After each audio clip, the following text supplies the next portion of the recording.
ഞാൻ നാട്ടിൽ വന്നാൽ കുട്ടികളോടൊക്കെ പറയും ബഹ്റിൻ രാജാവ് കിടക്കുന്ന ഞാൻ ഉണ്ടാക്കിയ കട്ടില്ല എന്നിട്ടോ എന്നൊക്കെ പറയും. ഏറ്റവും വലിയ അഡ്വാൻറ്റേജ് വെച്ചാൽ കൂടെ കൂട്ടിയ 3 ആളുകളും കയ്യിൽ പൂജ്യമാണ്. ഈ കിൻഫ്രയിൽ കാശും ലാൻഡും ഒക്കെ എവിടെ നിന്ന് മേടിച്ചു? എല്ലാം റോളിംഗ്. കിൻഫ്രയുടെ ലാൻഡ് അന്ന് ഗവൺമെന്റ് സപ്പോർട്ടാണ്. ലാൻഡ് കിട്ടാൻ എളുപ്പമായിരുന്നു, അപ്രൂവൽസ് എടുപ്പായിരുന്നു, സിംഗിൾ വിൻഡോ സിസ്റ്റം ആയിരുന്നു, 3ാമത്തെ ദിവസം അപ്രൂവൽ കിട്ടും. അങ്ങനെ വളരെ പെട്ടെന്നായിരുന്നു ഫാക്ടറി ചെയ്തേ.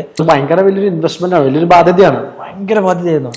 അപ്പോഴും ഞാൻ പറഞ്ഞു ഈ ഒരു ഹോപ്പായിരുന്നു നമുക്ക് ചെയ്യാൻ പറ്റും. ഇപ്പോൾ വെരി റീസെന്റ് ആയിട്ട് ഒരു 3 മാസം മുമ്പ് അസറിന്റെ ഒരു 1 lakh square feet tower floor building ഏകദേശം ഒരു 5-8 കോടി രൂപയുടെ വർക്കാണ് 5 മാസം കൊണ്ട് ഞങ്ങൾ തീർത്ത്. 1 ലക്ഷം സ്ക്വയർ ഫീറ്റ് 45 ദിവസം കൊണ്ട് കേരളത്തിന്റെ വിവിധ ഭാഗങ്ങൾ. ശരിക്കും അത് ഇൻഡസ്ട്രിയൽ റെക്കോർഡാണ്. എൻ്റെ അമ്മ ഇന്ന് ഇവിടുത്തെ തൊഴിലുറപ്പ് പണിക്ക് പോയിട്ടില്ല. ഇന്ന് തൊഴിലുറപ്പ് ഇന്ന് എൻ്റെ അമ്മ തൊഴിലുറപ്പ് പണിക്ക് പോയിട്ടില്ല. മോൻ നന്നായിട്ട് ജീവിക്കുന്നു, നല്ല കുറച്ച് ആൾക്കാർക്ക് ജോലി കൊടുക്കുന്നു, അതൊരു പ്രൈഡ് ആണെന്നുള്ള രീതിയിൽ മാത്രമേ.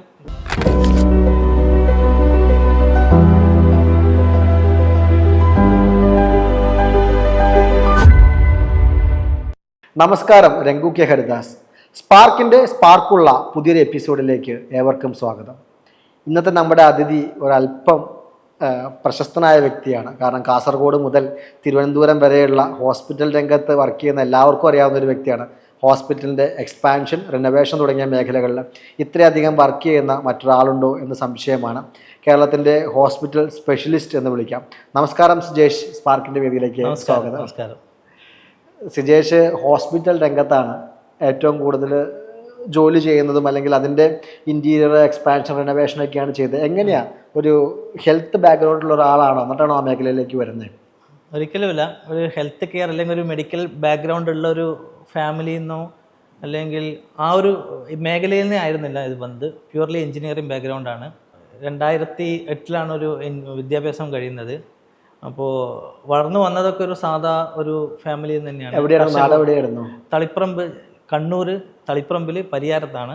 ജനിച്ചു വളർന്നൊക്കെ ഒരു സാധാ കർഷക ഫാമിലിയാണ്. അച്ഛനും അമ്മയും ഒക്കെ കൂലിപ്പണിയാണ്. ആ ഒരു കാലഘട്ടം പഠിച്ചെങ്കിൽ മാത്രമേ മുമ്പോട്ട് പോകാൻ പറ്റൂ എന്നുള്ളൊരു വ്യക്തമായൊരു ധാരണ ഉണ്ടായ കാലഘട്ടമായിരുന്നു ചൈൽഡ്ഹുഡൊക്കെ. അപ്പോൾ അങ്ങനെയാണ് എഞ്ചിനീയറിംഗ് വിദ്യാഭ്യാസത്തിലേക്ക് വരുന്നത്.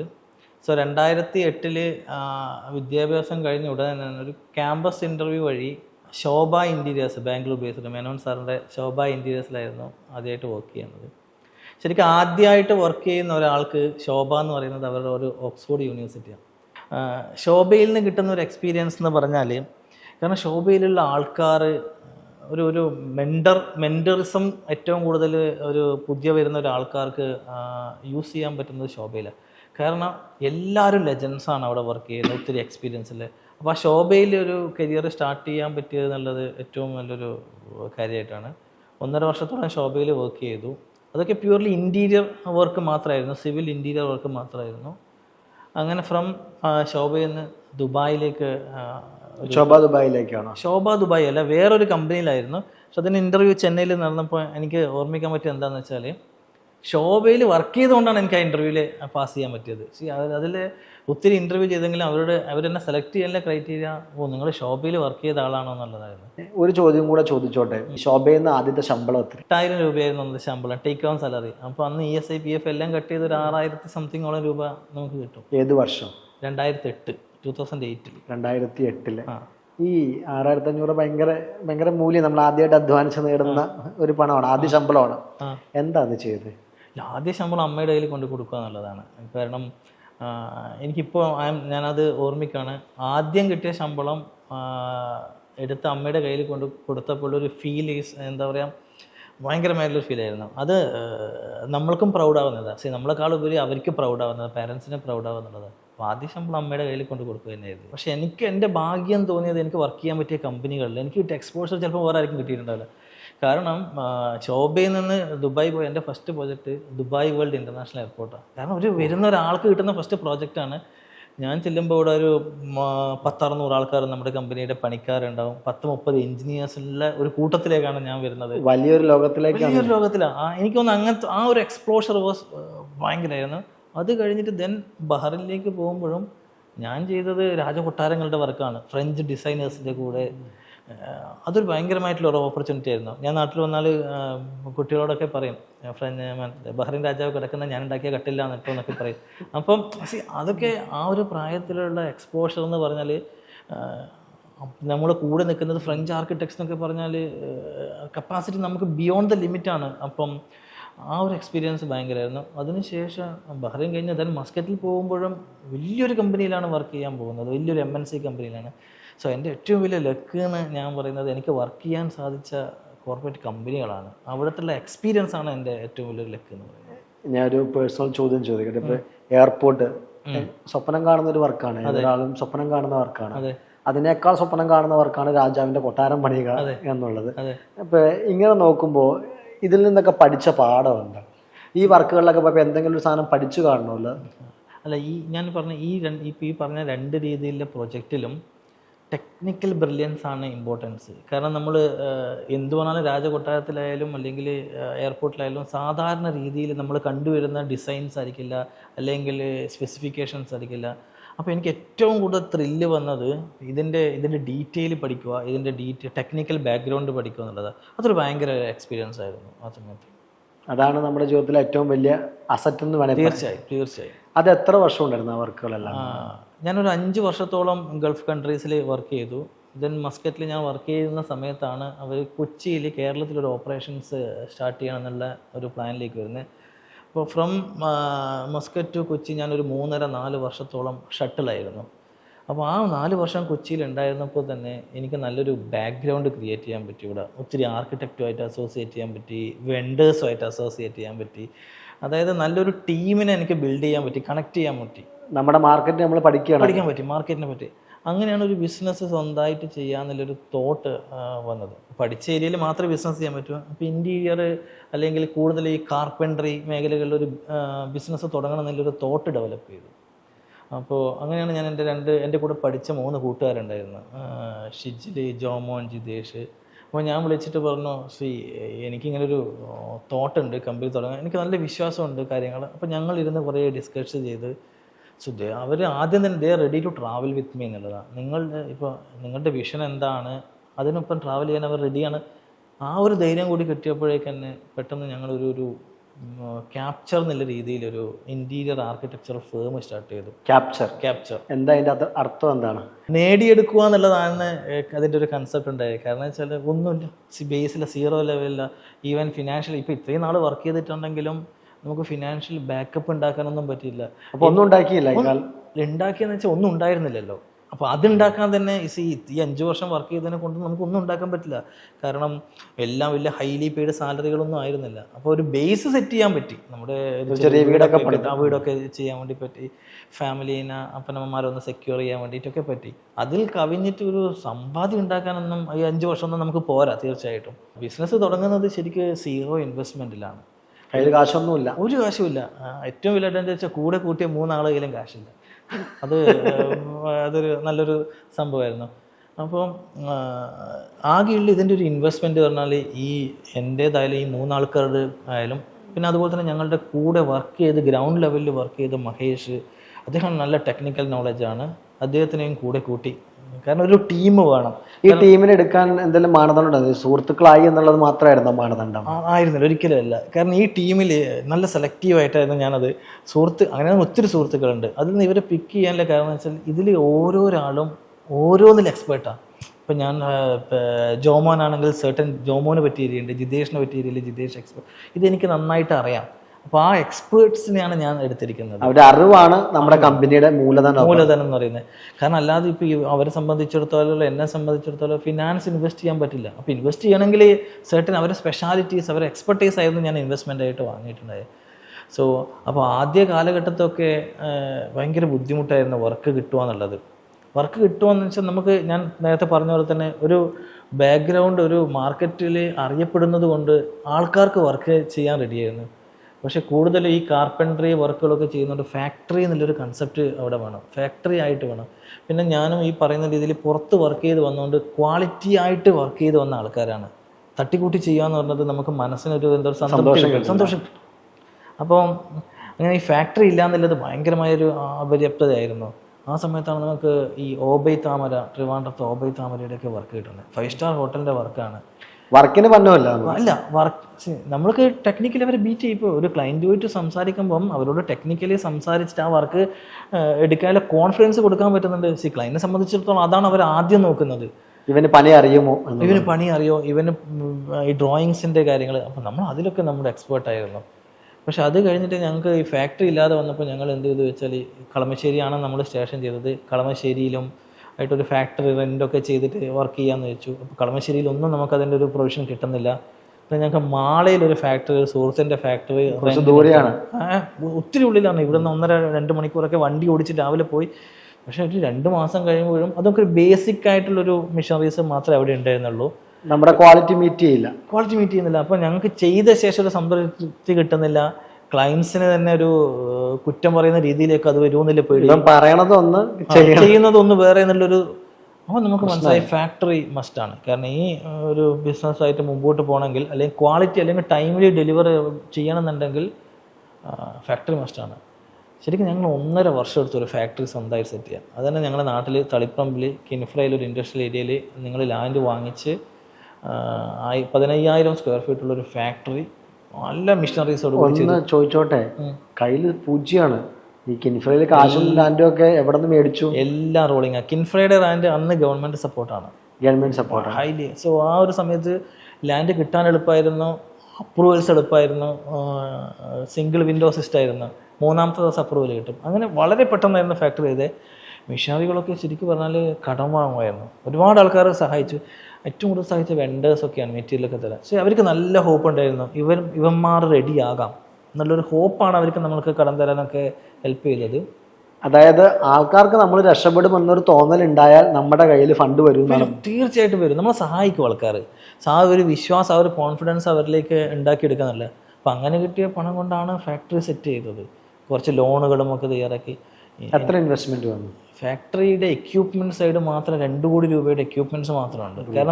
കാരണം ഈ ഇപ്പം ഞാൻ വിദേശത്ത് വർക്ക് ചെയ്തതുപോലെ എൻ്റെ കൂടെ വന്ന ആൾക്കാരും വിദേശത്ത് വർക്ക് ചെയ്തത്. ഇവരൊക്കെ ഹൈ എൻഡ് മിഷനറീസിൽ വർക്ക് ചെയ്ത് വന്ന ആൾക്കാരാണ്. ഈ ക്വാളിറ്റി നല്ല രീതിയിൽ അല്ലെങ്കിൽ ആക്യുറസിയോട് കൂടി ചെയ്യുന്നത് ഞാനും പ്രാക്ടീസ് ചെയ്താണ്, ഇവരും പ്രാക്ടീസ് ചെയ്തതാണ്. അപ്പോൾ ഞങ്ങൾക്ക് ഈ ഒരു സാറ്റിസ്ഫാക്ഷൻ കിട്ടണമെന്നുണ്ടെങ്കിൽ നല്ല ഹൈ എൻഡ്, നല്ല യൂറോപ്യൻ മിഷനറീസും കാര്യങ്ങളൊക്കെ വേണം. അപ്പോൾ അതൊക്കെ നിങ്ങൾ ലോൺ എടുത്തിട്ടായിരുന്നു വാങ്ങിച്ചത്. കുറേ സപ്പോർട്ട് ചെയ്ത് ലോൺ എടുത്ത് വാങ്ങിച്ചു. അപ്പോൾ ഒരു 2.5-3 കോടി രൂപയോളം ഉള്ള ഇൻവെസ്റ്റ്മെൻറ്റ് നമ്മൾക്ക് ആ ഒരു 2 വർഷം കൊണ്ടുണ്ടായി. അതേസമയം ചെയ്യുന്ന പ്രൊജക്റ്റിൽ നിന്ന് കിട്ടുന്ന ഒരു വരുമാനവും ഈ അവിടെ നിന്ന് റോൾ ചെയ്ത എമൗണ്ട് ഒക്കെ ആയിട്ടാണ്. ഭയങ്കര വലിയൊരു ഇൻവെസ്റ്റ്മെൻ്റ് ആണ്, വലിയൊരു ബാധ്യതയാണ്. ഭയങ്കര ബാധ്യതയായിരുന്നു. അപ്പോഴും ഞാൻ പറഞ്ഞു, ഈ ഒരു ഹോപ്പായിരുന്നു നമ്മുടെ, നമുക്ക് ചെയ്യാൻ പറ്റും. അതിൽ ഏറ്റവും ഇമ്പോർട്ടൻ്റ് എന്ന് വെച്ചാൽ നമുക്ക് വർക്ക് ഉണ്ടായിരുന്നു. കൊറോണയൊക്കെ ഉള്ളൊരു സമയത്താണ് ഈ കാര്യങ്ങളൊക്കെ നടക്കുന്നത്. കൊറോണയും നമ്മളെ അഫക്റ്റ് ചെയ്തിട്ടേ ഇല്ല. ഞങ്ങൾക്ക് വർക്ക് ഉണ്ടായിരുന്നു, ഫണ്ട് റോൾ ചെയ്യാനുള്ളൊരു ചാൻസും ഉണ്ടായിരുന്നു, അതുപോലെ നമ്മളെ സപ്പോർട്ട് ചെയ്യാനും ആൾക്കാരുണ്ടായിരുന്നു. ഫാക്ടറി റെഡിയായ ശേഷമാണ് കുറച്ചും കൂടി ഒരു കോൺഫിഡൻസ് വന്നത്. അപ്പോൾ ഈ റെഡിയാവുന്നതിൻ്റെ ഇടയിൽ തന്നെ നമ്മൾ ഒരുപാട് പ്രൊജക്റ്റ് ചെയ്തു. അതിലാണ് ഈ പറഞ്ഞ ഹെൽത്ത് കെയർ പ്രൊജക്ട്സൊക്കെ ചെയ്തത്. 2018 വെള്ളപ്പൊക്ക സമയത്താണ് ആസ്റ്റർ, നമുക്കറിയാം ആസ്റ്റർ മെഡിസിറ്റി, കൊച്ചി എല്ലാം വെള്ളത്തിൽ മുങ്ങിയായിരുന്നു. അപ്പോൾ ആസ്റ്റർ മെഡിസിറ്റിയിലൊക്കെ അവരുടെ ഒരു ലോവർ ഗ്രൗണ്ട് ഫ്ലോറിലൊക്കെ ഒരു വെള്ളം നന്നായിട്ട് കയറിയായിരുന്നു. ആകെ മോശമായിപ്പോയി. അതെല്ലാവർക്കും അറിയുന്നതായിരുന്നു. എല്ലാ ഹോസ്പിറ്റലിലും മിക്ക ഏരിയയിലും, കൊച്ചിയിൽ മിക്ക ഏരിയയിലും ഉണ്ടായിരുന്നല്ലോ. അപ്പോൾ അത് റിനോവേറ്റ് ചെയ്യാൻ വേണ്ടിയിട്ട് അതിൻ്റെ ആൾക്കാരെ നമ്മളെ വിളിച്ചു. 5 ദിവസം 6 ദിവസം കൊണ്ട് റിനോവേറ്റ് ചെയ്യണം. വെള്ളമാണ് ഗ്രൗണ്ട് ഫ്ലോർ. 6 ദിവസം കൊണ്ട് റിനോവേറ്റ് പറ്റില്ല എന്ന് അപ്പളേ പറഞ്ഞു. ഇല്ല, പറ്റില്ല എന്ന് പറയാനും പറ്റില്ല. കാരണം ഇതൊരു ചാൻസ് ആയിരുന്നു നമുക്ക് കിട്ടിയത്. അപ്പോൾ 6 ദിവസം കൊണ്ട് ചെയ്യാന്നുള്ളത് ഞാൻ ടീമായി ഡിസ്കസ് ചെയ്തു. നമുക്ക് ചെയ്യാമെന്ന് പറഞ്ഞു. ഓർഡർ ചെയ്യേണ്ട കമ്പ്യൂട്ടർ വളത്തില്ല. അങ്ങനെയില്ല. 6 ദിവസം കൊണ്ട് നമ്മളൊരു 10-40 ആൾക്കാരെ സംഘടിപ്പിച്ചുകൊണ്ട് ഞങ്ങൾ ആസ്റ്റർ റീവാമ്പ് ചെയ്ത് കൊടുത്തു. അവരുടെ ലോവർ ഗ്രൗണ്ട് ഫ്ലോർ റീവാമ്പ് ചെയ്തു. 6 ദിവസം കൊണ്ട് ആസ്റ്റർ ആ താഴത്തെ ഫ്ലോർ ഫുൾ ക്ലിയർ ആക്കി കൊടുത്തു. ക്ലിയർ ചെയ്തൊക്കെ ഒരുപാട് പെയിൻറ്റ് തുടങ്ങി ഒത്തിരി വർക്കുകൾ ഉണ്ടായിരുന്നു അതിൽ. അതൊരു ഭയങ്കരമായ ടീമായിരുന്നു. ഇൻക്ലൂഡിങ് ഞാനടക്കമുള്ള എൻ്റെ എല്ലാ പാർട്ട്നേഴ്സും. പിന്നെ നമ്മൾ ഈ വലിയൊരു ഷൂ ഒക്കെ ഇട്ടിട്ട് അവിടെ വർക്ക് ചെയ്യായിരുന്നു. ഞങ്ങളടക്കം വർക്ക് ചെയ്തിട്ടാണ് ആ ഒരു വർക്ക് നമ്മൾ 6 ദിവസം കൊണ്ട് എടുത്തത്. ശരിക്കും അതൊരു ബെഞ്ച് മാർക്കായിരുന്നു. നമ്മുടെ ബെഞ്ച് മാർക്കല്ല, റെക്കോർഡാണ്. അത്രയും സാധനം അവിടെ റീവാമ്പ് ചെയ്തെടുക്കാൻ ആരെ കൊണ്ട് പറ്റും എന്നുള്ളൊരു ചോദ്യമാണ്. നിങ്ങൾ ചെയ്തത് ഭയങ്കര വലിയ കാര്യമാണ്. പക്ഷെ ഞാനത് ബെഞ്ച് മാർക്ക് എന്ന് പറയുന്നത് വെച്ചാൽ അവിടുന്ന് ശരിക്ക് അതൊരു ട്രസ്റ്റ് ക്രിയേറ്റ് ചെയ്യാൻ പറ്റും. നമ്മുടെ ഒരു നേച്ചർ ഓഫ് സ്പീഡിലുള്ള വർക്ക്, ക്വാളിറ്റിയുള്ള വർക്ക്, നമ്മുടെ കമ്മിറ്റ്മെൻറ്റ്, അത് നമുക്ക് അവരെ കാണിക്കാൻ വേണ്ടി പറ്റി. എനിക്കൊന്ന് അന്ന് തൊട്ട് ഇപ്പോൾ വെരി റീസെൻ്റ് ആയിട്ട് ഒരു 3 മാസം മുമ്പ് ആസ്റ്ററിൻ്റെ ഒരു 1 lakh square feet tower floor building ഏകദേശം ഒരു 5-8 കോടി രൂപയുടെ വർക്കാണ് 5 മാസം കൊണ്ട് ഞങ്ങൾ തീർത്ത്. അപ്പോൾ ഇതുവരെയുള്ള എല്ലാ വർക്കുകളിലും നമ്മളെ കൺസിഡർ ചെയ്യും ആസ്റ്റർ. എവരി വർക്കിലും ഞങ്ങളെ കൺസിഡർ ചെയ്യും മെഡിസിറ്റിയിൽ. ഓ ഭയങ്കര ഫാസ്റ്റാണ് നിങ്ങൾ. ഭയങ്കര ഫാസ്റ്റാണ്. അപ്പോൾ അങ്ങനെയാണ് ഈ ഹെൽത്ത് കെയറിലേക്ക് ആസ്റ്ററിലേക്ക് എനിക്ക് തോന്നുന്നു 4-5 വർഷമായിട്ട് ആസ്റ്ററിൻ്റെ 2018 തൊട്ട് ആസ്റ്ററിൽ ഈ പറഞ്ഞ വർക്ക്, അതിനുശേഷം എല്ലാ മെയിൻ്റനൻസ് വർക്കിനും ക്യാപ്ചർ ഉണ്ട്. അവിടെ നിന്നാണ് ഹെൽത്ത് കെയർ ലേണിംഗ് ഉണ്ടാകുന്നത്. അതിനു മുമ്പ് ഹെൽത്തിൽ ചെയ്തിട്ടില്ല. ഹെൽത്ത് ചെയ്തിട്ടേ ഇല്ല, ഒരു ഹെൽത്ത് കെയറിൻ്റെ ഒരു പ്രോജക്റ്റും ചെയ്തില്ല. പക്ഷേ അതിനുശേഷം ചെയ്യുന്നത് ഈ ആസ്റ്ററിൽ ചെയ്യുമ്പോൾ പറഞ്ഞാൽ നമ്മൾ പല ഹോസ്പിറ്റലിലും എക്സ്പാൻഡ് ചെയ്യുന്നുണ്ട്. ഈ ഹോസ്പിറ്റലിൽ ഒത്തിരി എക്സ്പാൻഷൻ നടക്കുന്ന ഒരു ഹോസ്പിറ്റലായിരുന്നു ആസ്റ്ററിൻ്റെ. അപ്പോൾ പെട്ടെന്നൊരു 50 റൂം ചെയ്യണം, അല്ലെങ്കിൽ ഒരു കാത്ത് ലാബ് ചെയ്യണം, അല്ലെങ്കിൽ ഒരു MRI എക്സ്പാൻഡ് ചെയ്യണം. അപ്പോൾ ഇതിലൊക്കെ ഞങ്ങൾ ഇൻവോൾവ്. അപ്പോൾ ഇതിൽ ഏറ്റവും വലിയ അഡ്വാൻറ്റേജ് എന്ന് വെച്ചാൽ ഈ എൻഡ് യൂസറുമായിട്ടാണ് നമ്മൾ സംസാരിക്കുന്നത്. ഞങ്ങളവിടുത്തെ സിസ്റ്റേഴ്സ്, അവിടെയുള്ള ടെക്നീഷ്യൻസ്, മെയിൻ്റനൻസിന് ഇൻചാർജ്. അപ്പോൾ ഞങ്ങൾക്ക് ഇതിൻ്റെ കറക്റ്റായിട്ട് ഫ്ലോ നമുക്കറിയാൻ പറ്റും, എന്താണ് റിക്വയർമെൻറ്റ് എന്നുള്ള ഗ്രാസ് റൂട്ട് ലെവലിൽ നിന്ന് നമുക്കറിയാൻ പറ്റും. സോ ഇത് ശരിക്കും എനിക്കൊരു സ്ട്രൈക്ക് ചെയ്യുമായിരുന്നു, ഒരു ലേണിംഗ് ആയിരുന്നു. ഒരു ലേണിംഗ് ആണ്. കാരണം അപ്പോഴാണ് മനസ്സിലായി ഈ ഹെൽത്ത് കെയറിൻ്റെത് നല്ലൊരു നമുക്ക് പഠിക്കാൻ വേണ്ടിയിട്ടുള്ളൊരു വലിയൊരു ഒരു ഏരിയ ആണത് ഹെൽത്ത് കെയറിൻ്റെ ഇൻറ്റീരിയർ അല്ലെങ്കിൽ അതിൻ്റെ ആർക്കിടെക്ചർ എന്നുള്ളത് അവിടെ നിന്നാണ് മനസ്സിലാവുന്നത്. അപ്പോൾ അതിനുശേഷം കുറച്ചും കൂടി ഹെൽത്ത് കെയർ പ്രോജക്ട്സുകൾ ചെയ്യാൻ വേണ്ടിയിട്ട് നമ്മൾ തുടങ്ങി. മാർസ്ലീവ, രാജഗിരി. ഇപ്പോൾ കേരളത്തിൽ എനിക്ക് തോന്നുന്നു നേരത്തെ പറഞ്ഞപ്പോൾ തന്നെ ഇപ്പം കേരളത്തിലൊരു ബ്ലാങ്ക് മാപ്പ് എടുത്ത് എനിക്ക് തന്നിട്ടുണ്ടെങ്കിൽ കാസർഗോഡ് തൊട്ടിട്ട് തിരുവനന്തപുരം വരെ ഞാനിങ്ങനെ ഒരു 45ഓളം ഹോസ്പിറ്റൽസ് പിൻ ചെയ്ത് തരാൻ പറ്റും. 45 ഹോസ്പിറ്റൽ. ഇന്നത്തേക്ക് ഒരു 45 അധികം ചെറുതും വലുതുമായിട്ട് ഒത്തിരി വർക്ക് ചെയ്ത 45ഓളം ഹോസ്പിറ്റലിൽ ഞങ്ങൾ വർക്ക് ചെയ്തിട്ടുണ്ട്. അപ്പോൾ ഇതിൽ നിന്നൊക്കെ നല്ലൊരു എക്സ്പീരിയൻസ് ആണ് നമ്മൾക്ക് ഉണ്ടാകുന്നത്. അപ്പോൾ അതിൽ തന്നെ ഈ ഹെൽത്ത് കെയറിലേക്ക് കുറച്ചും കൂടി ഫോക്കസ് ചെയ്യാന്നുള്ളൊരു ചിന്ത ഉണ്ടാകുന്നത് എന്താണെന്ന് വെച്ചാൽ ഞാൻ പറഞ്ഞ ഈ ഒരു ഗ്യാപ്പിനടുക്ക് ഒരുപാട് ഹെൽത്ത് കെയർ പ്രൊജക്റ്റ് നടത്തി. അതിൽ തന്നെ ഹെൽത്ത് കെയർ സ്പെഷ്യലിസ്റ്റ് ആയിട്ടുള്ള ആർക്കിടെക്ട് ഇൻവോൾവ് ആയ പ്രോജക്റ്റ് ഉണ്ട്. പൊതുവെ അതായിരിക്കും കൂടുതൽ. കുറവാണത് ശരിക്കും, അത് വളരെ കുറവാണ്. പിന്നെ സാധാരണ നമ്മൾ ഇപ്പോൾ റെസിഡൻഷ്യലി കമേഴ്ഷ്യലൊക്കെ ചെയ്യുന്ന ആർക്കിടെക്ട്സ് ഒക്കെ ഹെൽത്ത് കെയർ ചെയ്യുന്നുണ്ട്. അവർ ചെയ്ത പ്രൊജക്റ്റിൻ്റെ കോൺട്രാക്റ്റിങ് നമ്മൾ ചെയ്തിട്ടുണ്ട്. ചില പ്രൊജക്റ്റിൽ ക്ലയൻറ്റ് തന്നെ കുത്തി വരഞ്ഞിട്ട് കൊടുത്ത്, ചില ഡോക്ടേഴ്സ് ചെയ്യുന്നുണ്ട് അങ്ങനെ, അല്ലെങ്കിൽ ക്ലയൻറ്റ് തന്നെ കുത്തി വരഞ്ഞിട്ട് കൊടുത്തിട്ട് ചെയ്യിക്കുന്ന പ്രൊജക്റ്റ് ഉണ്ട്. അതിലും ഞങ്ങൾ അസോസിയേറ്റ് ചെയ്തു. പിന്നെയുള്ളൊരു പ്രൊജക്റ്റ് പറഞ്ഞാൽ ക്ലയൻറ്റ് ഒരു പർട്ടിക്കുലർ പ്രൊജക്റ്റ് മാനേജറിൻ്റെ കൺസൾട്ടൻ്റ് അവിടെ വെച്ചിട്ട് അദ്ദേഹത്തിലൂടെ വർക്ക് ചെയ്യുന്നത്, ആ പ്രൊജക്റ്റും വർക്ക് ചെയ്തു. പക്ഷേ ഈ 4 ടൈപ്പ് പ്രൊജക്റ്റിനും 4 ഡിഫറെൻറ്റ് പ്രോബ്ലംസും അഡ്വാൻറ്റേജസ് ഉണ്ടായിരുന്നു. ഞാൻ ഇതിൻ്റെ പ്രോബ്ലംസാണ് കൂടുതൽ കണ്ടത്. അതിലേറ്റവും മനസ്സിലാക്കാൻ പറ്റിയ അതിലൊരു പ്രൊജക്റ്റ് പോലും ഈ 4 സീരീസ് ഓഫ് വർക്ക് ചെയ്തതിൽ ഒരു പ്രൊജക്റ്റ് പോലും ബഡ്ജറ്റ് ബിയോണ്ട് ദ ബഡ്ജറ്റിലാണ് പോകുന്നത്. അതിനേക്കാളും കൂടുതൽ 3 മാസം കൊണ്ട് ചെയ്യേണ്ട വർക്ക് 30 മാസം കൊണ്ടൊക്കെയാണ് തീർക്കുന്നത് ടൈം ലൈൻ. കാരണം ഇവിടെയൊക്കെ ഒരു ഡിസൈൻ ക്ലാരിറ്റി ഇല്ല, ഇവിടെയൊക്കെ ഒരു ടെക്നിക്കൽ ക്ലാരിറ്റി കിട്ടുന്നില്ല, ബഡ്ജറ്റ് കൺട്രോൾ കിട്ടുന്നില്ല. അങ്ങനെയൊക്കെയുള്ള പ്രൊജക്റ്റാണ് കൂടുതലായിട്ട് ചെയ്തു വന്നത്. അപ്പോൾ ഇതിൽ നിന്നാണ് എൻ്റെ ഒരു തോട്ട്സ് വന്നത്, ഞങ്ങളിത് ഫുള്ള് ചെയ്യണം. കാരണം ടേൺ കീ ഡിസൈൻ ബിൽഡായിട്ട് ചെയ്യണം എന്നുള്ളൊരു തോട്ട് വന്നത്. അങ്ങനെ അതിൻ്റെ അഡ്വാൻറ്റേജ് എന്താണെന്ന് വെച്ചാൽ അവിടെ ബ്ലെയിം ഗെയിംസ് ഇല്ല. നീ അത് ചെയ്തു, ഞാനത് ചെയ്തു, അവൻ അത് ചെയ്തു, നിന്റെ ഡക്റ്റ് വന്നുകൊണ്ടാണ് എൻ്റെ കുറ്റപ്പെടുത്താൻ നമ്മളാണ്. അപ്പോൾ ഒരു അവിടെ അക്കൗണ്ടബിലിറ്റിയാണ്, ചെയ്യുക എന്നുള്ള അക്കൗണ്ടബിലിറ്റിയാണ്, എല്ലാം വൺ റൂഫിലാണ്. അപ്പോൾ ആ ഒരു ലെവലിലേക്ക് കൊണ്ടുവരണം തോന്നി. പക്ഷെ എനിക്ക് നല്ല ബോധ്യം ഉണ്ടായിരുന്നു അത് നല്ലോണം പഠിക്കണം. അപ്പോൾ ഞാൻ ആക്ച്വലി ഫസ്റ്റ് ഓഫ് ഓൾ ഞാൻ എന്നെ ട്രെയിൻ ചെയ്യുക എന്നല്ല, ഞാൻ ഒരുപാട് എക്സിബിഷൻസിൽ അറ്റൻഡ് ചെയ്യാൻ തുടങ്ങി, ഒരുപാട് റെഫർ ചെയ്യാൻ തുടങ്ങി, ഒരുപാട് ഡോക്ടേഴ്സുമായിട്ട് അസോസിയേറ്റ് ചെയ്യാൻ തുടങ്ങി, ഗ്രാസ് റൂട്ടിലെ നഴ്സുമാരൊക്കെ ചോദിച്ചു. ഇപ്പോൾ ഒരു ഓപ്പറേഷൻ തിയേറ്ററിൽ എന്താ നടക്കുക എന്നുള്ള ബിറ്റ്സ് ആൻഡ് വെയിറ്റായിട്ട് എനിക്ക് പറഞ്ഞുതരാൻ പറ്റും. കാരണം ഞാൻ അവിടെ ഇരിക്കുന്ന എക്സ്പേർട്ടിനോട് കൂടിയാണ് ഞാൻ പഠിച്ചത്. അപ്പോൾ ആ രീതിയിലുള്ള ഒരു നോളജ് ഞാൻ ബിൽഡ് ചെയ്യാൻ തുടങ്ങി. അതിനുശേഷം എനിക്ക് ടീം വേണം, ഗ്രൂപ്പ് ഓഫ് ആർക്കിടെക്ട്സ് വേണം. ഞാൻ നല്ല ആർക്കിടെക്ട്സിനെ റിക്രൂട്ട് ചെയ്തു, ഞാൻ ട്രെയിൻ ചെയ്തു. അതുപോലെ തന്നെ ഈ ആർക്കിടെക്ട്സും ഇത് മാത്രം പോരാ, നല്ല എൻജിനീയേഴ്സ്. കാരണം ഇതിൽ കൂടുതലും MEP വർക്കുകളാണ്. നമ്മളൊരു ഹോസ്പിറ്റലിൻ്റെ ഒരു കോറിഡോറിൽ ഇരുന്ന മുകളിൽ കൂടെ എത്ര ലൈൻസ് പോയിട്ടുണ്ടാവും നമുക്ക് കാണാമല്ലോ, അത്രക്കും സർവീസസ് ഉണ്ട് ഹോസ്പിറ്റലിൽ ചെയ്യുമ്പോൾ. ഇതിൻ്റെയൊക്കെ എക്സ്പേർട്ടിനെ ഹയർ ചെയ്തു, അവരെ ട്രെയിൻ ചെയ്തു.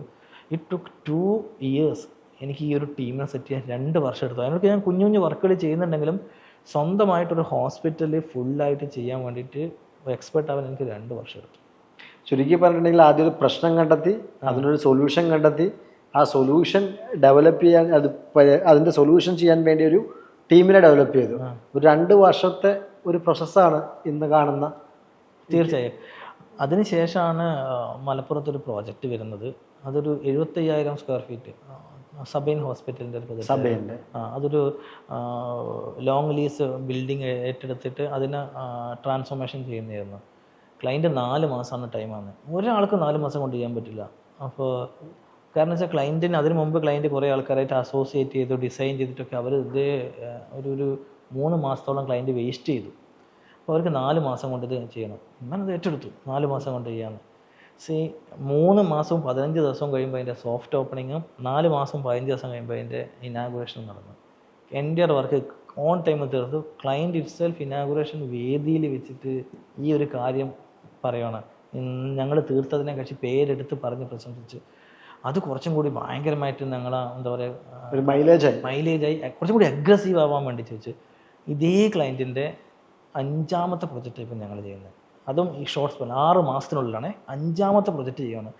ഈ ക്ലയൻറ്റിൻ്റെ സെക്കൻഡ് പ്രൊജക്റ്റ് ഞങ്ങൾ തീർത്തത് ക്ലയൻറ്റ് 45 ഡേയ്സ് കൊണ്ട് തീർക്കണമെന്ന് പറഞ്ഞു. ഒരു കാലത്തും പോസിബിൾ അല്ല. അപ്പോൾ ഞങ്ങൾ റിക്വസ്റ്റ് ചെയ്ത് 60 ദിവസം തന്നു. ഞങ്ങൾ 55ാമത്തെ ദിവസം അതിൻ്റെ സോഫ്റ്റ്വെയർ ലോഞ്ച് 60 ദിവസം ചോദിച്ചു, 5 ദിവസം നേരത്തെ കൊടുത്തു. 5 ദിവസം നേരത്തെ കൊടുത്തു. പക്ഷേ ഈ നേരത്തെ കൊടുക്കുന്നത് ഭയങ്കര കഷ്ടപ്പാടായിരുന്നു. പക്ഷേ ഇത് പ്ലാനിങ് ആയിരുന്നു കൂടുതലായിട്ട്. പ്ലാനിങ്ങും നല്ലൊരു ടീമിനെ ഡെവലപ്പ് ചെയ്ത് പകലില്ലാതെ വർക്ക് ചെയ്തു. നല്ല എഫേർട്ട് എടുത്തിട്ടാണ് അത് ചെയ്തത്. അപ്പോൾ അവരുടെ 3rd പ്രൊജക്റ്റ് കിട്ടി, 4th പ്രൊജക്റ്റ് കിട്ടി. ഇപ്പോൾ 5ാമത്തെ പ്രൊജക്റ്റ് ചെയ്ത് 6ാമത്തെ പ്രൊജക്റ്റിൻ്റെ ഡിസൈൻ ചെയ്യുന്നത്. അതാണ് ഒരു റെക്കഗ്നേഷൻ. ഒരാൾ 2 പ്രൊജക്റ്റ് ചെയ്ത് 3 പ്രൊജക്റ്റ് 5 പ്രൊജക്റ്റ് ഒരാൾക്ക് ഒരു വെണ്ടറിന് കൊടുക്കണം എന്നുണ്ടെങ്കിൽ അവൻ മെടുക്കനായിരിക്കണം. അവിടെ ഒരു റെക്കഗ്നേഷനാണ്. ഇതേ കാഴ്ചപ്പാട് ആസ്റ്റർ മെഡിസിറ്റിയിലും വന്നിരിക്കുന്നത്. ആസ്റ്ററിൻ്റെ അന്ന് തൊട്ട് ഇന്ന് വരെ 2018 ശേഷം ഇന്ന് വരെയുള്ള എല്ലാ പ്രൊജക്റ്റിലും നമ്മളൊരു മെയിൻ പാർട്ടാണെങ്കിൽ അവിടെ ഒരു റെക്കഗ്നേഷൻ ഉണ്ട്. അതുകൂടാതെ തന്നെ ആസ്റ്റർ മിംസ് കാലിക്കറ്റ് ചെയ്തു, കണ്ണൂർ ചെയ്തു, പിന്നെ കോട്ടക്കൽ ചെയ്തു. അപ്പോൾ ഇതൊക്കെ ഒരേ ക്ലയൻറ്റിൻ്റെ റിപ്പീറ്റഡ് ആയിട്ടുള്ള പ്രോജക്ട്സാണ് കിട്ടുന്നത്. മാർസ് ലീവ സെയിം സിറ്റുവേഷനാണ്. അപ്പോൾ കൂടുതലും ഹെൽത്ത് കെയർ ഓറിയൻ്റ് ആയിട്ടുള്ള വർക്കുകളിലേക്ക് നമ്മൾ മാറി. കാരണം അതിൽ പിന്നെ ഒരു ഇമോഷണൽ കണക്റ്റ് ഉണ്ട്. ശരിക്കും പറഞ്ഞാൽ നമ്മൾ പണ്ട് കാലത്തൊക്കെ ഹോസ്പിറ്റലിലേക്ക് പോകുമ്പോൾ എന്താണ് ഈ ചുമരിൻ്റെ അടുക്ക് നടക്കുന്നത് എന്നുള്ളത് നമുക്ക് ക്യൂരിയോസിറ്റി മാത്രമേ ഉള്ളൂ. പക്ഷേ ശരിക്കും കുറച്ചും കൂടി ഈ ഒരു 10 വർഷത്തോളം ഈ ആർക്കിടെക്ചർ ഇൻറ്റീരിയറിലേക്ക് വന്നു, പിന്നെ ഹെൽത്ത് കെയറിലേക്ക് വരുമ്പോൾ ശരിക്കും ഹോസ്പിറ്റൽ എന്ന് പറഞ്ഞാൽ ഇത് ഇക്കോ സിസ്റ്റം ഓഫ് ഇമോഷൻസ് ആണ്. അതായത് ഒരാൾ തുടങ്ങുന്നത് ചിലപ്പോൾ സംവൺ എൻഡ് ചെയ്യുന്നതും ഹോസ്പിറ്റലിലാണ്. അതിനിടയ്ക്ക് നടക്കുന്ന ഒരുപാട് പ്രോസസ്സുകളും കാര്യങ്ങളൊക്കെ മനസ്സിലാക്കാൻ പറ്റുമെന്ന് പറയുന്നത് വലിയ കാര്യമാണ്.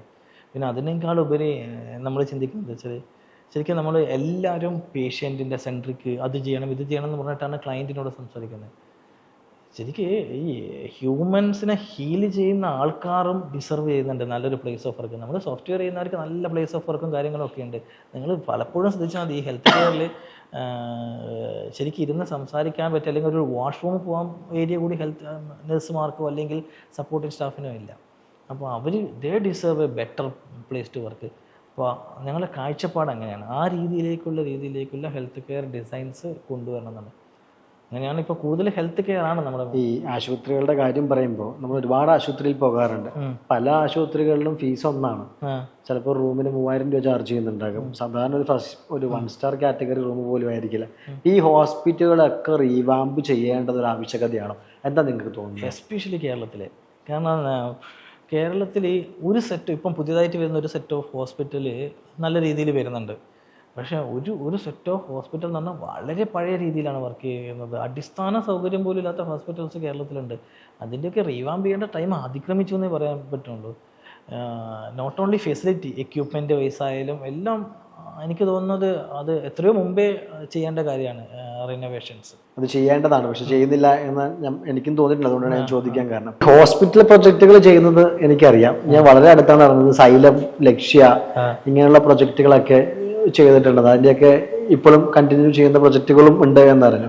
അതെങ്ങനെ ഈ സൈലം പോലുള്ള ബ്രാൻഡുകളിലേക്കൊക്കെ റീച്ച് ചെയ്യുന്നു? ഇല്ല, സൈലമൊക്കെ നമ്മൾ സെലക്ട് ചെയ്യാൻ കാരണം മാർക്കറ്റ് എന്നുള്ള നമ്മുടെ സ്പീഡിനെയാണ്. സ്പീഡ് എല്ലാ പ്രൊജക്റ്റിനും സ്പീഡ് മാൻഡേറ്ററി ആണ്. അപ്പോൾ ആ സ്പീഡ് കണ്ടുകൊണ്ടാണ് സൈലം പ്രൊജക്റ്റ് എടുത്ത്.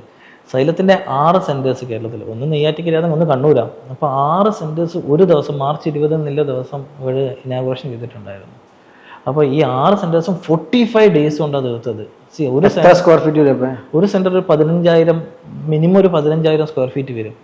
അതിലൊക്കെ രാപകലില്ലാതെയായിരുന്നു വർക്ക്. അതും ഡിസൈൻ ബിൽഡായിരുന്നു. നമ്മൾ തന്നെ ഡിസൈൻ ചെയ്ത് എൻറ്റയർ വർക്ക് നമ്മൾ ചെയ്യാനുണ്ട്. 1,00,000 സ്ക്വയർ ഫീറ്റ് 45 ദിവസം കൊണ്ട് കേരളത്തിൻ്റെ വിവിധ ഭാഗങ്ങൾ. ശരിക്കും അത് ഇൻഡസ്ട്രിയൽ റെക്കോർഡാണ്. ഈ ഒരു പ്രോജക്റ്റ് കഴിഞ്ഞ ശേഷം ക്ലയൻറ്റ് റെപ്രസെൻറ്റേറ്റീവ് ഇൻ ബിറ്റ്വീനിൽ ഭയങ്കര പ്രഷർ തന്നിട്ടുണ്ടെങ്കിലും ചെയ്ത ശേഷം ക്ലയൻറ്റിൻ്റെ റെപ്രസെൻറ്റേറ്റീവ് എന്നെ വിളിച്ച് പറഞ്ഞത് ലോകത്തിൽ ആർക്കും പറ്റില്ല. അല്ല, അത് ശരിയാണ്. 1,00,000 ഇത്രയും ഏരിയയിൽ ഇത്രയും ഓടി എത്തണമെങ്കിൽ തന്നെ അത് അത്രയും ഹാർഡ് വർക്കായിരുന്നു, അത്രയും ടീം സൈസ് ഉണ്ടായിരുന്നുകൊണ്ട് മാത്രമാണ്. പിന്നെ ഇതെല്ലാം സാധിക്കുന്നത് സ്വന്തമായിട്ട് ഫാക്ടറിയിലുണ്ടാകും. ഇപ്പോൾ സൈലത്തിൽ ഈ ഇത്രയും സ്ഥലത്ത് ഒരു 3000 ബെഞ്ചും ഡെസ്കും വേണം. 3000 ബെഞ്ചും ഡെസ്കും ഒരു മാസം ഉണ്ടാക്കണമെങ്കിൽ സ്വന്തം ഫാക്ടറിയിൽ തന്നെ പറ്റും, അല്ലാതെ നടക്കില്ല. നമുക്ക് സബ് കോൺട്രാക്ട് ചെയ്തുകൊണ്ട് പറ്റത്തില്ല. അപ്പോൾ ഞങ്ങളുടെ ഫെസിലിറ്റി ഉള്ളത് കൊണ്ട് മാത്രമാണ് നമുക്ക് അതൊക്കെ ചെയ്യാൻ പറ്റുക. അതുപോലെ തന്നെ ലക്ഷ്യയുടെ പ്രൊജക്റ്റും ഇവർക്കൊക്കെ സ്പീഡാണ് ഇമ്പോർട്ടൻറ്റ്. കാരണം ഒരു പർപ്പസ് വെച്ച് ബിസിനസ് ഡീൽ ചെയ്യുന്ന ആൾക്കാരാണ്. അപ്പോൾ ആ പർപ്പസിലേക്ക് അലൈൻ ചെയ്യുന്ന വെൻഡേഴ്സേ അവർക്ക് പറ്റുള്ളൂ. സൈലം, ലക്ഷ്യ, അതുപോലെ തന്നെ വേറെ ഒത്തിരി പ്രോജക്ട്സുകളുണ്ട്. ഹെൽത്ത് കെയർ ആയാലും അതുപോലെ ഹോട്ടൽ, ഓഫീസ് പ്രോജക്റ്റുകളൊക്കെ വേറെ സ്പീഡ് മാറ്റേഴ്സ് അവിടെ ക്യാപ്ചർ ഉണ്ട് എന്നുള്ളതാണ് ഇപ്പോഴത്തെ ഒരു ട്രെൻഡ് എന്ന് പറയുന്നത്. ഈ സ്പീഡിന് കാശ് കൂടുതലാണോ? കാരണം ഞങ്ങൾ സ്പീഡായിട്ട് ചെയ്യുമ്പോൾ ഇപ്പോൾ ഒരു സ്വിഗ്ഗി ആണെങ്കിൽ പോലും എക്സ്പ്രസ് ഡെലിവറിക്ക് കാശ് കൂടുതലാന്ന് പറഞ്ഞേക്കാറുണ്ട്. കാശ് കൂടുതൽ ചാർജ് ചെയ്യാറുണ്ടോ? ശരിക്കും സ്പീഡ് വരുമ്പം കാശ് കുറയുകയും ചെയ്യുന്നത്. ഞങ്ങളുടെ ഓവർ ഹെഡ് എക്സ്പെൻസ് ഒത്തിരി കുറയുന്നു.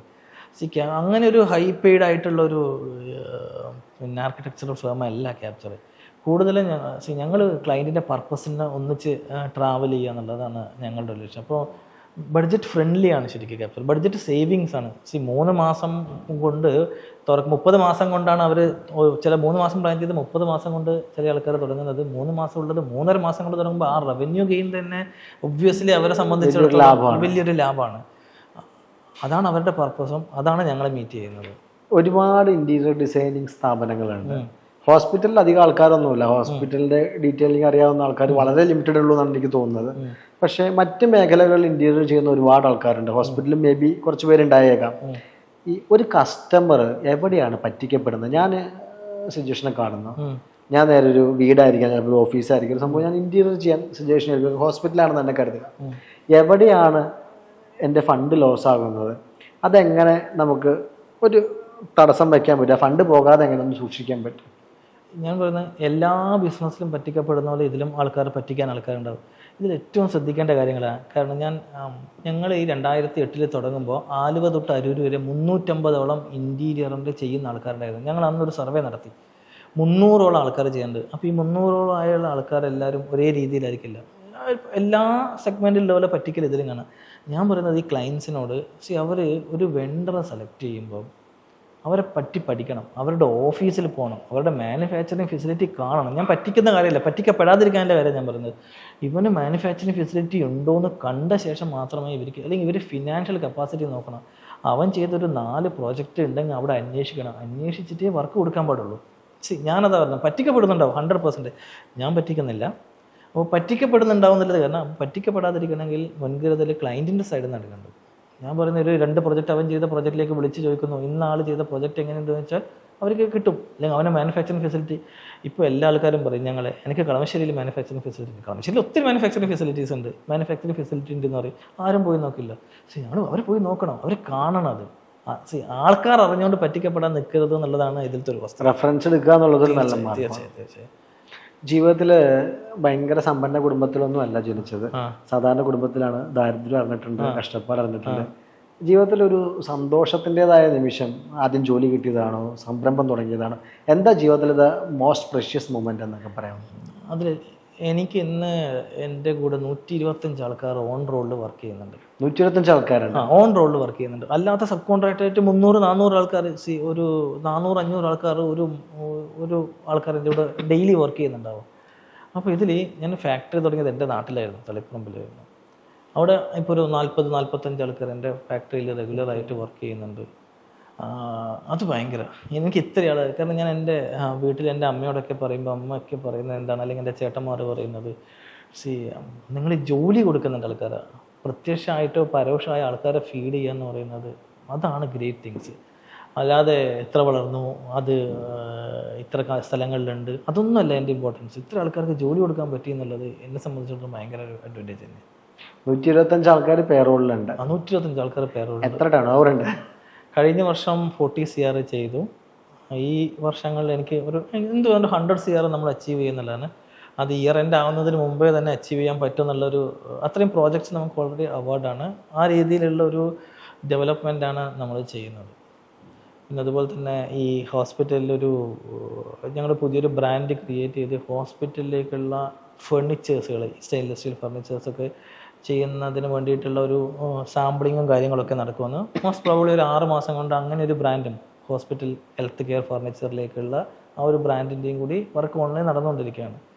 അപ്പോൾ അതും കൂടെ പെട്ടെന്ന് തന്നെ പുറത്ത് വരും. പെട്ടെന്ന് തന്നെ പേര് ക്യാപ്ചർ എന്ന് പറഞ്ഞാൽ വേറെ പേരാണ്. ക്യാപ്ചർ ഹോസ്പി ക്യാപ്പ് എന്ന് പറഞ്ഞിട്ടാണ് ആ ബ്രാൻഡ്. ഹോസ്പി ക്യാപ്പ് ആ ഒരു ബ്രാൻഡിലാണ് ഫർണിച്ചേഴ്സ് നമ്മൾ ഫർണിച്ചർ സെയിം ബ്രാൻഡ് അല്ല, വേറെ ബ്രാൻഡ്. അതെ, വേറെ ബ്രാൻഡ് നെയിം തന്നെ. ഇതിൻ്റെ ഒരു അലൈൻഡ് ആയിട്ടുള്ള ഒരു സ്ഥാപനം എന്നുള്ള രീതിയിൽ നമ്മൾ പ്ലാൻ ചെയ്ത് തുടങ്ങിയതല്ല, പക്ഷേ ഹോസ്പിറ്റലാണ് നമ്മളെ ഇന്ന് ഏറ്റവും കൂടുതൽ മുന്നോട്ട് കൊണ്ടുപോകുന്ന ഒരു ആക്സിഡന്റിൽ വന്നതാണ്. അപ്പോൾ ആ ഒരു ട്രാക്കിലൂടെ, കാരണം അതൊരു ഹോസ്പിറ്റലിൽ ചെയ്യാന്ന് പറയുന്നത് കുറച്ചും കൂടി ഒരു ത്രില്ല് മാത്രമല്ല, അതിൽ വർക്ക് ചെയ്യുമ്പോഴായിരിക്കും അതിൻ്റെ ഒരു ഇതുണ്ടാവുക, അവിടെ ഒരു കണക്ഷൻ കൂടി ഉണ്ട് അല്ലാതെ. അപ്പോൾ അതിന് കുറച്ച് ഇൻട്രസ്റ്റ് ആണ്. അപ്പോൾ കുറച്ചും കൂടി ഈ മേഖലകളിലേക്ക് കോൺസെൻട്രേറ്റ് ചെയ്ത് പോകാന്നുള്ളത് തന്നെയാണ് ചിന്തിക്കുന്നത്, ഒരു ഫ്യൂച്ചർ ഡ്രീമായിട്ട് ചെയ്യാനാണ്.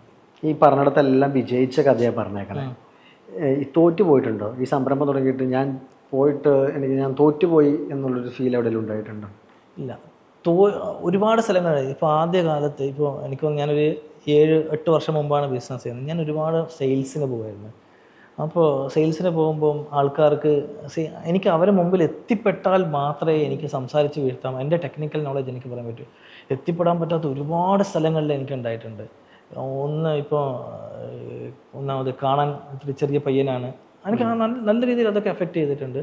പിന്നെ ഒരുപാട് അങ്ങനെയുള്ള ആൾക്കാരിലേക്ക്, ക്ലയൻറ്റിൻ്റെ എൻഡിലേക്ക് എത്തിപ്പെടാൻ പറ്റാത്ത ഒരുപാട് സിറ്റുവേഷൻ ഉണ്ടായിരുന്നു. അപ്പോൾ ഭയങ്കര ഫ്രസ്ട്രേറ്റഡ് ആയിരിക്കും. കാരണം എനിക്ക് ആ ആളെ കണ്ടിട്ടുണ്ടെങ്കിൽ, ആ ആളോട് സംസാരിക്കാൻ പറ്റിയിട്ടുണ്ടെങ്കിൽ എനിക്കത് കൺവേർട്ട് ചെയ്യാൻ പറ്റുമായിരുന്നു. പക്ഷെ അവിടെ എത്താൻ പറ്റിയിട്ടില്ല. അങ്ങനെ ഒരുപാട് മൊമെൻറ്റ്സ് ഉണ്ടായിട്ടുണ്ട്. പക്ഷേ എന്ത് വന്നാലും അതിനെ ഓവർകം ചെയ്തിട്ട്, അതിൻ്റെ ഏറ്റവും അഡ്വാൻറ്റേജ് എൻ്റെ കൂടെയില്ല എൻ്റെ പാർട്ട്നേഴ്സാണ്. ഭയങ്കരമായിട്ടുള്ള സപ്പോർട്ടാണ്. എന്ത് പ്രശ്നം വന്നാൽ, ഇപ്പോൾ ഞങ്ങൾക്ക് സെയിൽസിനൊന്നും ആളില്ല. നോ സെയിൽസ് നോ മാർക്കറ്റിംഗാണ്. ഈ അടുത്താണ് സോഷ്യൽ മീഡിയ പേജൊക്കെ ഒന്ന് അപ്പാക്കിയത്. സെയിൽസിനൊന്നും ആളില്ല, സെയിൽസ് സ്റ്റാഫില്ല. ഞാൻ തന്നെ പേഴ്സണലാണ് സെയിൽസിൻ്റെ കാര്യങ്ങളൊക്കെ. അപ്പോൾ എനിക്ക് പലതും നടക്കാത്തപ്പോൾ പറയുമ്പോഴും എനിക്ക് മോട്ടിവേറ്റ് ചെയ്യാൻ എൻ്റെ ഫ്രണ്ട്സ് ഉണ്ട്. സോ ഞങ്ങളൊരു റിലേഷനാണ് കൂടുതൽ ഈ ബിസിനസ്സിനാണ്. നിങ്ങളുടെ ഒരു സൗഹൃദമാണ് റിലേഷൻ. ഓരോരുത്തർക്കും ഓരോ ഡ്യൂട്ടി ഉണ്ട്.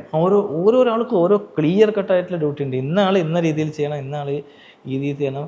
ഞങ്ങളൊരു മീറ്റിങ്ങിലൊക്കെ ഇരിക്കുമ്പോൾ പിന്നെ ഞങ്ങൾ 4 എൻറ്റൈറ്റീൻ്റെ ഒരു ലീഡ് ചെയ്യുന്ന ആൾക്കാരെ പോലെ തന്നെയാണ് നമ്മൾ സംസാരിക്കുന്നത്. എല്ലാ കാര്യങ്ങളും. സൗഹൃദം അത് കുറച്ചും കൂടി അതിനെ ഒന്ന് വളർത്താൻ കുറച്ചും കൂടി ഒന്ന് പ്രേരകമാവുന്നതെന്ന് മാത്രമേ ഉള്ളൂ. മുന്നോട്ട് പോകുന്നതിന് ഒരു ചാലകശക്തി ആകുന്നു എന്ന് മാത്രമാണ്. തീർച്ചയായും എല്ലാവരും പ്രൊഫഷണൽസ് ആണ്. എല്ലാവരും ഫുൾ ടൈം ഇതിൽ ഇൻവോൾവ് ആണ്. ഓരോ ആൾ ഒരു ജോബ് ചെയ്യുന്ന പോലെ എല്ലാ ഡയറക്ടർ ബോർഡിലത്തെ എല്ലാ ആൾക്കാരും ഫുൾ ടൈം ഇതിൽ ഇൻവോൾവ് ആണ്. ഈ മകൻ ഒരു ജോലി കിട്ടുക എന്നുള്ളതാണ് അച്ഛനും അമ്മയൊക്കെ അന്ന് സ്വപ്നം കണ്ടു കാണുള്ളൂ. കൂലിപ്പണിക്ക് പോകുന്ന ഫാമിലിയാണ്. മകൻ ഇന്ന് 40 കോടിയും 100 കോടി അവരുടെ സ്വപ്നങ്ങളില്ലാത്ത ഫിഗറാ പറയണേ. അവര് അന്ന് ചിന്തിക്കണ കൂടി ഉണ്ടാവില്ല. ഇപ്പൊ നാട്ടിലൊക്കെ ചെല്ലുമ്പോൾ ഫാമിലി എന്ത് പറയും? കാരണം അച്ഛനും അമ്മയൊക്കെ ആദ്യം ഒരു വീട് വെച്ച് കൊടുത്തപ്പോൾ സന്തോഷമായി കാണും. അവിടെ നിന്ന് 2 കോടി രൂപയുടെ ഒരു പ്ലാന്റൊക്കെ വെക്കുമ്പോൾ ഇവര് വട്ടാന്ന് പറഞ്ഞവരുണ്ടാകും നാട്ടിൽ. ഇപ്പൊ അച്ഛനും അമ്മയുടെ അടുത്ത് ചെല്ലുമ്പോൾ എന്താ ഒരു പ്രൗഡ് മൊമെന്റ്, എന്താ ഫീൽ ചെയ്യുന്നുണ്ട്? അവരെന്താ പറയുന്നത്? അല്ല, ശരിക്കും പറഞ്ഞാൽ അവർക്ക് ഈ ഫുൾ ഡീറ്റെയിൽസ് ഒക്കെ അറിയാമെന്നറിയില്ല. എൻ്റെ അമ്മ ഇന്ന് ഇവിടെ തൊഴിലുറപ്പ് പണിക്ക് പോയിട്ടില്ല. ഇന്നും എൻ്റെ അമ്മ തൊഴിലുറപ്പ് പണിക്ക് പോയിട്ടുണ്ട്. അല്ലാണ്ട് അങ്ങനത്തെ ഒരു മൊമെന്റ്സ് ഞാൻ അങ്ങനെ ക്രിയേറ്റ് ചെയ്തിട്ടില്ല. നമുക്കറിയാം നല്ല രീതിയിൽ അമ്മ ഫാക്ടറിയിൽ വന്നിട്ടുണ്ട്, ഓഫീസിലൊക്കെ വന്നിട്ടുണ്ട്. അപ്പോൾ അവർക്ക് അറിയാം എന്നല്ലാതെ ആ ഒരു 40 crore എന്നുള്ളതോ അല്ലെങ്കിൽ ആ ഒരു തോട്ടൊന്നും അവരെ മൈൻഡിലേക്ക് അങ്ങനെ വന്നിട്ടില്ല. മോൻ നന്നായിട്ട് ജീവിക്കുന്നു, നല്ല കുറച്ച് ആൾക്കാർക്ക് ജോലി കൊടുക്കുന്നു, അതൊരു പ്രൈഡ് ആണെന്നുള്ള രീതിയിൽ മാത്രമേ. അവരന്ന് എങ്ങനെയാണോ ജീവിച്ചത് അതേ ജീവിത നിലവാരത്തിലോ അതേ കാര്യങ്ങളെല്ലാം കണ്ടിന്യൂ ചെയ്യുന്നില്ല, അവർ സന്തോഷത്തോടെ ജീവിക്കുകയാണ്. അതെ, ഇന്നും തൊഴിലുറപ്പിനൊക്കെ പോയിട്ടുണ്ട്. ശരിക്കും അച്ഛൻ്റെ അമ്മയുടെ മകനായി പിറന്നതാണ് ജീവിതത്തിലെ ഏറ്റവും വലിയൊരു ബ്ലെസ്സിങ്. അതെ. സിജേഷ് നമ്മളോട് സംസാരിച്ചത് അദ്ദേഹം മുന്നോട്ട് പോയ വഴികളെ കുറിച്ചാണ്, അദ്ദേഹം എടുത്ത തീരുമാനങ്ങളെ കുറിച്ചാണ്. ശരിക്കും 2 കോടി രൂപ കടമെടുത്തിട്ട് ഒരു പ്ലാന്റ് തുടങ്ങുക എന്നൊക്കെ പറയുന്നത് ഭയങ്കര വലിയ റിസ്ക്കാണ്. അന്ന് ആരും കൂടെ ഉണ്ടായിരുന്നെന്ന് ഞാൻ വിശ്വസിക്കുന്നില്ല. ആ തീരുമാനം ആ 4 പേര് കൂടി ചേർന്നെടുത്ത ആ ഒരു തീരുമാനമാണ് അവരുടെ ജീവിതത്തിൽ നിർണായകമായത്. ഇന്ന് 40 കോടി രൂപയുടെ വിറ്റുവരൽ എത്തി നിൽക്കുകയാണ്. ഓരോ സംരംഭകനും മാതൃകയാക്കാവുന്ന തീരുമാനങ്ങളുണ്ട്, അവർ അനുഭവിച്ച പെയിൻ ഉണ്ട്, അവർ മുന്നോട്ട് പോകുമ്പോൾ എടുത്ത ലേണിംഗ് പ്രൊസീജിയറുകളുണ്ട്. എല്ലാവർക്കും മാതൃകയാക്കാൻ സാധിക്കുന്നതാണെന്നാണ് സ്പാർക്ക് വിശ്വസിക്കുന്നത്. ഇദ്ദേഹം ഇനിയും ഒരുപാട് ഉയരങ്ങളിലേക്ക് എത്തട്ടെ. അദ്ദേഹം പറഞ്ഞതുപോലെ തന്നെ 100 കോടിയിലേക്ക് ഈ വർഷം എത്തുമെന്ന് പറയുന്നു. 100-ൽ നിന്ന് 1000-ലേക്കും അതുപോലെ വലിയ രീതിയിലേക്കും വളരട്ടെ എന്ന് ആശംസിക്കുകയാണ്. സിജേഷ്, സ്പാർക്കിൽ വന്നതിൽ വളരെ സന്തോഷമുണ്ട്. നന്ദിയുണ്ട്. നമസ്കാരം.